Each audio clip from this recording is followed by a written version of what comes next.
¿cuánto que conocen ustedes el Evangelio?, le preguntó a él. Bueno, lo conocemos ya hace unos 20 años. ¿Y sabe qué dijo ese joven chino ávido de conocer a Jesús y a la palabra? ¿Y por qué demoraron tanto tiempo? ¿Y por qué no vinieron antes? Muchas vidas se han perdido, miles. ¿Se da cuenta la importancia de que nosotros tenemos que estar listos para asumir y agarrar, vamos a decir, entregar la posta y agarrar la posta y hacer lo que Dios nos está mandando a hacer? Queridos jóvenes, me estoy refiriendo más que nada a ustedes. Entonces, ¿quién fue la generación antes de ellos? ¿Quiénes son las personas que gastaron su vida donándose para que la iglesia existiera? ¿Por qué eso es tan importante, hermano? ¿Sabe por qué? Porque también es un tema de honra. No solo de justicia, sino de honra. De honra. Porque si nosotros no honramos a nuestros mayores, la siguiente generación no va a honrar a los jóvenes que están asumiendo ahora la posta de evangelizar a su generación. Entonces, ¿cómo fue en Santa Cruz? Yo me hacía esta pregunta hace 30 años, yo decía que soy de los 90, que empezamos nosotros a hacer este trabajo. ¿Sabe qué? Había mucho rechazo, mucha discriminación. Evangélico decir era casi una mala palabra en ese entonces. Recuerdo de niño, yo vivía por la 24 de septiembre y Arenales. Había una casa de unos misioneros y nuestros tíos y nuestros abuelos nos decían: allá en la esquina hay unos evangélicos, vayan y tírenle piedra a sus ventanas. Y ahí nosotros peladitos íbamos corriendo, ¡pli! ¡pli! Y quien creyera yo después predicando la palabra. Pero así era la persecución hacia los cristianos, hacia los evangélicos. Hermano, era terrible. Decir evangélico era sinónimo de exclusión, de pobreza, minoría. Nos llamaban de secta también. Y de hecho, a mi propia hija recibieron mucha discriminación en ese entonces. Sofía, me recuerdo, por no hacer una oración que no es bíblica. Entonces, rece, le decían, y ¡plá! Le daban ahí en su pupitre ahí, y ella se quedaba. Así que era una persecución tremenda hasta que la directora habló conmigo, hablamos y dijo no, que ella no podía estar acá porque ella tenía un llamado cristiano y que ella quería seguir los preceptos que sus padres le habían enseñado. Y así que tuvimos que buscar otro colegio. ¿Se imagina? Eso ahora sería penado por las leyes porque no puede haber discriminación de religión. Entonces, la cosa es de que, mis queridos hermanos, lo que quiero decir que era paradójico. Me recuerdo una vez que yo llegué y le dije a esa directora, antes de que suceda este hecho, le dije: directora, le dije, ¿sabe qué? Estoy feliz, le dije, estoy muy feliz. He conocido a Jesús, le dije. ¿Qué? Me dijo. He conocido a Jesús y ha cambiado mi casa, ha cambiado mi familia. Mi hogar se ha restaurado, estaba yo con lucha, estábamos separados. Y me dice: ¿qué? No me diga. Sí, me he convertido, le dije. ¿Para qué habré dicho eso? Señor Suárez, usted no puede hacer eso. ¿Cómo usted va a hacer eso? Usted no puede salir de la Santa Madre. Y empezó a darme toda una madre. Le digo, pero si yo estoy feliz, mi casa se ha restaurado. No lo podía entender. Amados hermanos, yo ni siquiera entendía que formábamos parte de ser, vamos a decir, cristiano y evangélico al bautizarte. Porque yo me bauticé no en ningún nombre de ninguna religión. Yo me bauticé en el nombre de Cristo Jesús. ¿Cuántos dicen amén? Yo me bauticé consciente, como la palabra lo decía. El que se bautice es en Cristo Jesús. No dice en tal o cual religión. Meses después me enteré que eso sería pues ser cristiano evangélico, cristiano Pero eso no me importaba, lo que me importaba es que yo había conocido al Rey de Reyes, Señor de Señores. Mi vida había cambiado, mi familia se había transformado y estábamos felices, mi esposa y yo. ¿Cuántos dicen amén? Entonces, amado, esa era la persecución que sentíamos en aquel tiempo. Jesús nos había hecho libres y automáticamente, claro, después de que yo me convertí, empezaron a no invitarme a las telemaratones. Yo era un cantante, no se olviden, a las telemaratones. Ya no me entrevistaban en los periódicos más importantes, ya no me llamaban aquí y allá de algunas instituciones, porque había en esos tiempos rechazo, persecución a ser cristiano. Porque éramos muy pocos. Había poca conciencia. Los evangélicos estaban un poquito extendidos por muchos, vamos a decir, lugares rurales. Habían iglesias, pequeñas iglesias, pero en la ciudad no había una iglesia que impacte la sociedad. Y de pronto se levanta la iglesia cristiana de la familia, la iglesia bautista y algunas otras iglesias que conocemos que tienen un nombre, una trayectoria, Casa de Dios. Entonces, quiero decirles, hermanos, empezamos a impactar y a influenciar toda esta sociedad. Y la iglesia cristiana de la familia no es de las iglesias más grandes de Bolivia ni de Santa Cruz.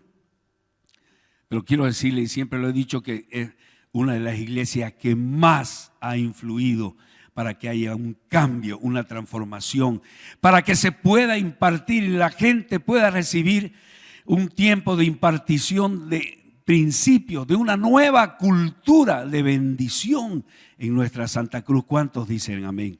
Denle un fuerte aplauso al Señor. Eso, hermano, quiero decirlo, que si algo tengo que gloriarme, como decía Pablo, no va a ser de que yo soy mejor que nadie, sino porque algo hemos hecho. Yo me glorío por tener a Cristo Jesús como mi Señor y mi Salvador y nada más. Pero fue a través de Él que se ha levantado, se influenció este país, se alcanzó, llegamos a tantos lugares donde nadie había llegado, donde era prohibido. Y así hemos ido rompiendo barreras y había una palabra clave para alcanzar y evangelizar en ese entonces. Yo quiero decir a los jóvenes para que ustedes pongan esa mano en el arado. Fue una palabra: perseverancia, perseverancia. Y nunca perder tu primer amor con el Señor. Yo nunca lo perdí. Siempre anduve enamorado de este Jesús y siempre, no quiero decir que he sido perfecto, todos hemos tenido pequeños traspieces, hemos tenido dificultades en nuestras propias casas, hogares, enojos, iras, y hemos caído, hemos pecado. Sí, todos somos pecadores. Y los cristianos no somos mejores que nadie. Los cristianos no somos mejores que nadie, es lo que yo digo. Pero sí somos una cosa: somos perdonados, porque hemos creído en un Jesús que nos ha perdonado. Y aquel que confiese el nombre del Señor será, ¿qué dijo? El primer versículo: será salvo. Somos perdonados, somos falibles, somos pecadores, pero somos perdonados. ¿Y sabe qué? Y cada día, escúcheme usted que está mirando por las redes, cada día como hoy día se renueva su fidelidad y su misericordia. Si tú estás con luchas, hoy es el día que Dios te da un nuevo tiempo para ponerte a cuentas con Él, para pedir perdón. Él es amplio en perdonar y en darnos siempre una nueva oportunidad. Así que vale la pena seguir a este Jesús de la gloria, porque es muy amoroso y Él nos ama. Entonces, amados hermanos, es tremendo. Hoy en día cantan nuestras canciones en todas las iglesias católicas y de todo tipo, cantan. Y somos los cristianos muchas veces puestos como ejemplo de perseverancia, esa palabra que dije. Y no solo de eso, ¿sabe qué? De ser guardadores y hacedores de la palabra. He escuchado a muchos sacerdotes por ahí y me he gozado. Al comienzo eran críticas, pero ahora ya Así como los cristianos, los evangélicos, ustedes tienen que conocer la palabra. Entonces, gloria a Dios. Porque claro, nosotros tenemos por norma de conducta, tenemos conocer la palabra y poner en práctica la palabra. ¿Cuántos dicen amén? Poner por obra la palabra. Entonces, amados hermanos, así que en Brasil también ha pasado lo mismo. ¿Por qué cito Brasil? Porque yo con Brasil tengo muy buenos negocios. Tengo 4 yernos brasileños ahorita, 4 hijas. Hemos hecho buenos negocios con Brasil. Y conozco, aquí ahí está uno de ellos, el primogénito. Siempre va a ser privilegiado, querido Dani, siempre, siempre. Porque fue el primer yerno. ¿Y por qué? Porque amo ese país. Amo Brasil. Amo la sed que tiene la gente de la palabra, el temor a Dios. Acá ha sido más difícil. De hecho, si usted va a Potosí, hemos ido a Potosí con Daniel, que es misionero, con Sofía, llevando unas cajas de regalo para esos niños que trabajan en las minas. Usted va a Potosí y es llamada Potosí la tumba de misioneros. Porque allá literalmente adoran al diablo, si usted no lo sabía. Literalmente, al tío, ahí le hacen un altar, le dan ofrenda. Ahí en las minas. Lo hemos visto, ¿no, Daniel? Hemos entrado, hemos estado ahí. Entonces, nuestra cultura boliviana es una cultura muy arraigada en, vamos a decir, en la mezcla de lo pagano con lo que trajeron los primeros misioneros, con lo cristiano. Entonces se ha hecho una mezcla y, hermano, es terrible porque es más fácil no creer en nada para después conocer a Dios, como tener estas costumbres tan arraigadas y tan fuertes. Entonces la lucha ha sido fuerte en Bolivia y va a ser, y eso es lo grande y lo hermoso que tenemos. Mi hija Sofía y Will recibieron, ellos podían haberse ido a otro país a vivir. Ellos se formaron en Estados Unidos, tenían llamado para Brasil, pero el llamado más fuerte que prevaleció para ellos fue después que tuvieron una visión ambos de Potosí y de todo lo que implicaba para una Bolivia muy idólatra, que necesita de la palabra de Dios, que necesita que esta generación nueva empiece a evangelizar su generación. Entonces, mis queridos hermanos, es importante entender, por ejemplo, en Brasil decía yo, ¿por qué cité a Brasil? Porque también Brasil hasta hace poco tiempo la iglesia cristiana evangélica era una iglesia de negros y de pobres, así se lo llamaban. Entonces, después, hoy son 80 millones los brasileños que siguen a Jesús, convertidos de 250 millones de habitantes que tiene ese país. ¿Sabe qué? Casi la mitad. En Bolivia, ahora que viene el censo, yo estoy seguro, si hacen la pregunta cuál es su religión, ¿sabe qué? Estoy seguro que una tercera parte de los bolivianos, ya estamos peleando una tercera parte de la población. El evangelio ha crecido mucho, se ha hecho una labor intensa de entrega, de perseverancia. Y entonces esta generación tiene que reconocer a la anterior. La honra, entonces, no solamente es justa, es una siembra que se hace. Ya lo dije al comienzo, porque si esta generación no honra a la anterior que somos nosotros, ellos tampoco van a ser honrados. Y es un tema muy delicado porque la historia se tiende a olvidar. Entonces, así como nosotros tenemos que honrar a nuestros líderes mayores y tenerles paciencia, y muchas veces decimos, pucha, ya están medio obsoletos nuestros pastores o nuestros líderes, pero no, tenemos que ver el trasfondo de todo lo que se hizo atrás. Y entonces, por ejemplo, yo jamás voy a dejar de honrar al pastor José María Contijo, que fue el pastor del pastor Rolando y mío, que fue un pastor que fue tremendo lo que hizo. Él llegó de Brasil y ¿sabe qué? Se iba a los canales en su bicicleta, se iba a recoger a todos los adictos para llevarlos al centro. Le robaban su bicicleta. Un día le robaron la radio, le hacían jochas tremendas, pero era un hombre íntegro,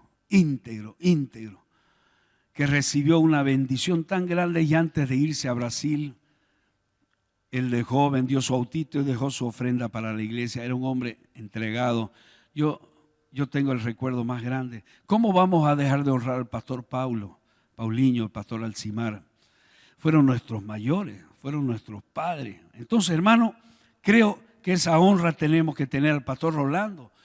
¿Por qué no? Entonces, todos tenemos que aprender a honrar a nuestros mayores. Entonces, solo por la Fundación Universidad de la Familia sabe cuántas personas llegaron a escuchar de Jesús y de los principios eternos de la palabra de Dios. Más de 100,000 personas. ¿Se da cuenta? Se ha hecho un trabajo arduo porque la visión de la iglesia ha sido muy amplia. No somos una iglesia perfecta, no lo somos. Hay muchas dificultades, sí hay como en todas las iglesias. Pero por ejemplo los brasileños tienen que honrar a esos 2 misioneros que salieron de Azusa, que fue uno de los avivamientos más grandes que hubo en la historia en 1906, allá en Los Ángeles. De allá salieron 2 misioneros y se fueron a Brasil y ellos empezaron a pelear la buena batalla. Ellos empezaron a predicar en un lugar que era tremendamente idólatra y cerrado como Bolivia, no tan grave como Bolivia, como decía, pero ¿saben qué? Estos 2 misioneros consiguieron influenciar y levantar una iglesia pentecostal llena del fuego del Espíritu Santo, y hoy Brasil arde con la llama del Espíritu Santo, con el fuego de Dios, ganando miles y miles de vidas. Hermano, ¿qué quiero decir con eso? Que nosotros tenemos jóvenes, tienen que honrar a los anteriores, dar honra para que también ustedes reciban honra. Y quiero terminar hablando de David.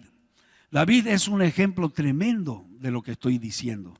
David, solo se necesitó un hombre que se llamó David para matar a un gigante, un león, un oso. Pero cuando David entra en la cueva de Adulán, levantó un ejército, ¿sabe qué? De endeudados, de perseguidos, de gente humilde, gente que no tenía nada, no tenía un propósito. Y él levantó un ejército que fue guiado por 3 de sus más grandes líderes. Uno de ellos enfrentó y mató a 2 gigantes. Otro de ellos con una lanza mató a más de 800 jóvenes, más de 800 filisteos. No sé si eran jóvenes, pero seguramente que eran fornidos y que eran 800. Después otro, Eleazar dice que era tan valiente que empezó a pelear. Y de pronto los israelitas vieron que la cosa estaba fea y se escaparon y lo dejaron a él solo. Pero después se dieron cuenta de que él seguía peleando y volvieron a hacer los refuerzos, pero él había exterminado a todos los que estaban ahí. Y la espada se le quedó prendida en la mano. Dice que el brazo se le acalambró, pero la espada se quedó prendida. ¿Cómo habrá sido esa tensión de ganar esa situación? Otro de los valientes de David fue Sama, que entraron los filisteos a querer apropiarse, a querer destruir una cosecha de lentejas. Y otra vez, como no faltan algunos que viene el enemigo y salen disparando, lo dejaron solo también a Sama. Pero Sama dice que defendió el lugar con todo y batalló, y después volvieron nuevamente también los guerreros y vieron de que él había prevalecido ante muchos. Hermano, Dios se está levantando en muchos jóvenes, en muchas personas, por eso nuestros hijos son clave. Usted tiene que usted que está acá y si es una persona mayor como yo, 60, 50 años, usted tiene que traer a sus hijos, tiene que acompañar a sus hijos, porque sus hijos para que tengan un sentido, un propósito, para ganar a toda esta generación. Y un día Bolivia pueda ser para Cristo. Un día estemos libres del narcotráfico, estemos libres de la corrupción, estemos libres de las ideologías de género que traen tanta destrucción y confusión a la familia y que se han empeñado, que son usadas para destruir a la familia, hermano. Nosotros tenemos que guiar a nuestros hijos para que alcancen ese propósito. Entonces, amado, necesitamos valientes como los valientes de David. ¿Usted será que puede ser uno de ellos?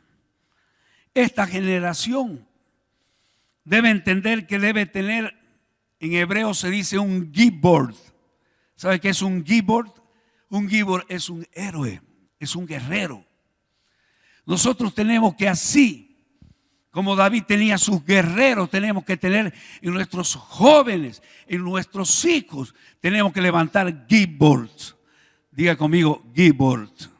Gibor tiene guerreros, héroes de la fe que van a hacer las grandes batallas. Ellos están llamados. Tenemos por eso que dejar nuestro lugar de confort, porque hay muchas vidas que se están perdiendo y todos y cada uno de nosotros está llamado a conquistarlos, evangelizarlos. ¿Cómo? Aquí viene esta última pregunta. ¿Cómo?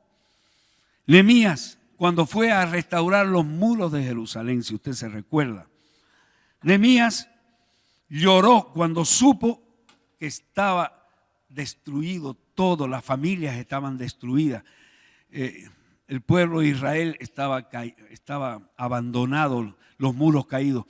Él fue y levantó un ejército, pero ¿sabe cómo lo hizo?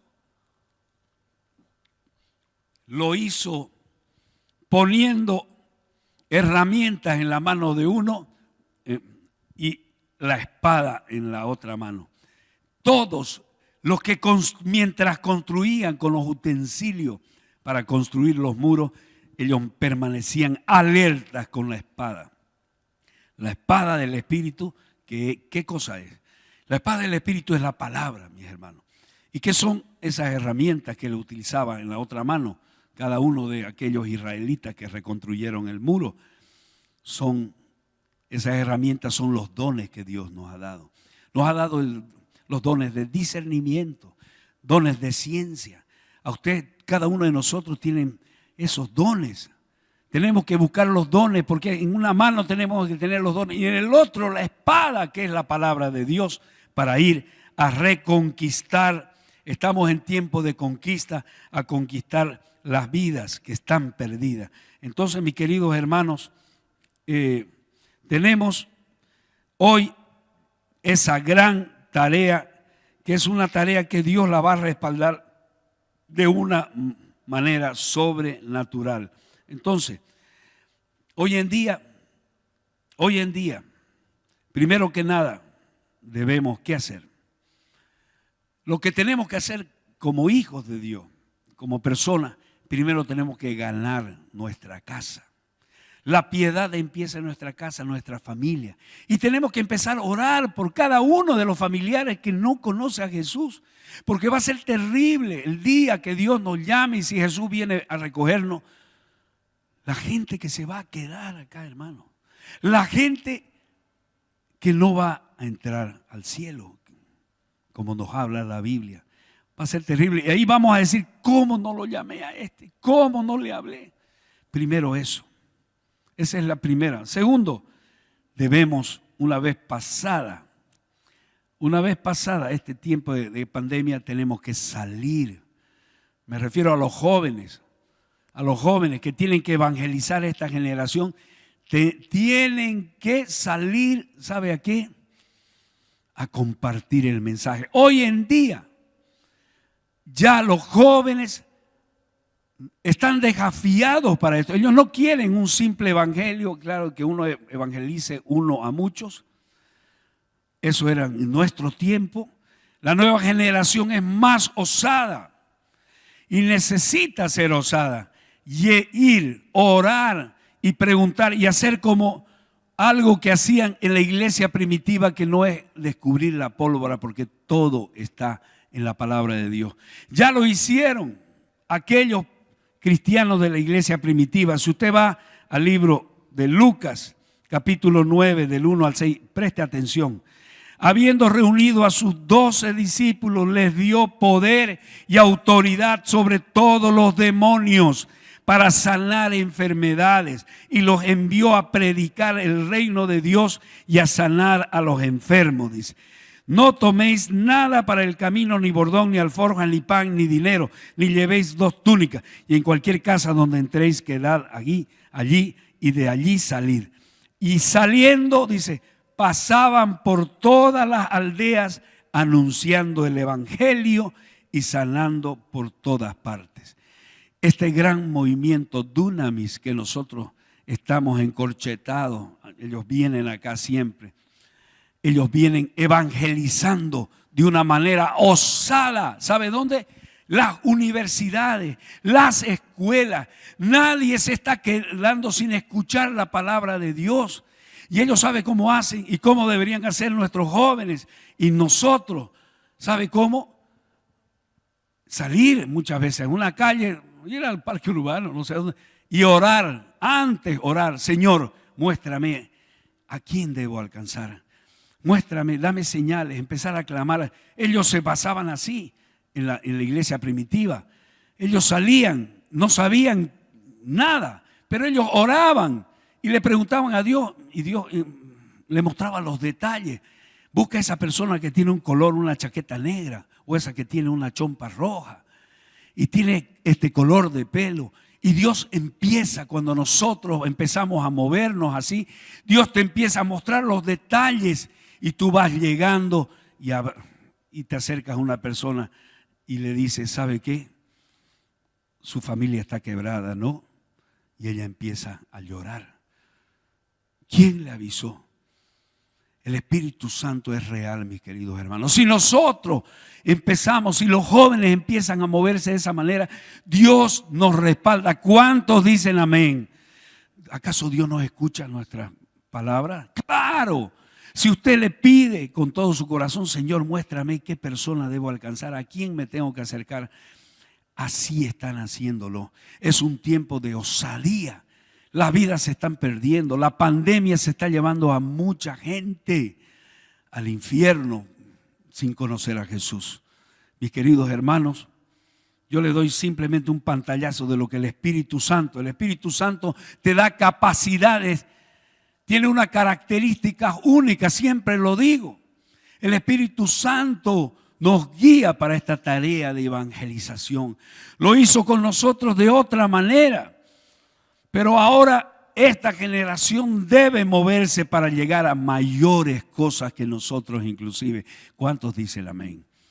Entonces, amado, es un tiempo de conquista. Es un tiempo de osadía. Es un tiempo de salir. No solamente quedarnos ahí, primero la familia, después las calles, una vez pase esta pandemia, y también la tecnología. Jóvenes, ustedes están siendo usados, pueden ser usados de manera sobrenatural con la tecnología para que las más vidas no se pierdan.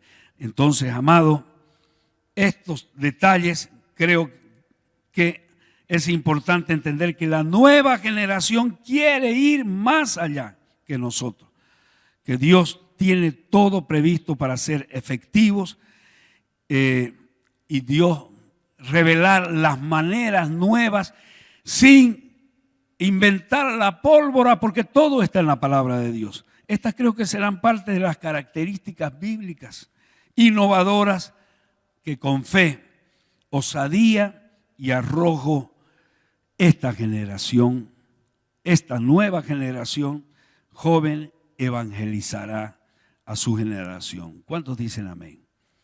Bien, mis queridos hermanos, vamos a orar y estoy seguro